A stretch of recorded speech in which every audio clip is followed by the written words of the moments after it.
ICE is a modern manifestation of the Confederate Army. Let me explain.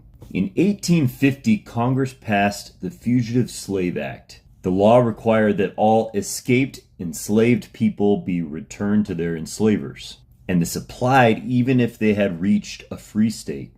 This essentially turned the entire North into a hunting ground. No black person was safe because they were judging everyone. In response, northern states like Massachusetts and Vermont revolted, Wisconsin as well. They passed what were called personal liberty laws. It made it illegal for state jails to hold accused runaways, and it stopped state judges from helping federal slave catchers. Almost an exact parallel to today's sanctuary city and state laws. Now, we often think of the Confederacy as a champion of states' rights. However, in the 1850s, Southern politicians who would later become Confederates were the biggest opponents of state rights. They demanded that the federal government use overwhelming, crushing force to stop the northern states from doing this. It was only when they were confronted by Abraham Lincoln with war that they became proponents of states' rights. Northern states passed these personal liberty laws because their communities did not view federal marshals as law enforcement, but instead as foreign invaders and kidnappers, sent by the slave power of the South to kidnap their neighbors. The South would abduct people without due process and send them back.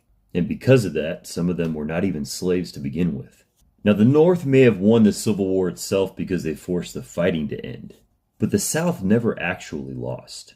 Although slavery was abolished after Reconstruction, the South did everything they could to make sure that slavery was only illegal on its face, but not in actual effect. If you're paid a little, but you can't leave and you have to pay your rent to your former slave owner, I don't think that's much different. When that eventually stopped working, it was followed by segregation. Now again, back to before the Civil War and after the passage of the Fugitive Slaves Act. The South enforced this with fugitive slave patrols. Those patrols would eventually fight for the Confederate Army and then would eventually be the start of Southern police forces. That's how modern policing started. Whenever things went out of their favor again, they went back to being for states' rights. Remember, it was Virginia largely that led the way to having a large federal government. Now, those police forces have been used until today to maintain their way of life in the South and oppose the federal government when possible, like what almost happened after Brown versus Board of Education. That's why they had to send in federal troops to maintain order. Now, today, the Confederacy is back in charge. And for the first time in American history, they have a sitting U.S. president. They've had support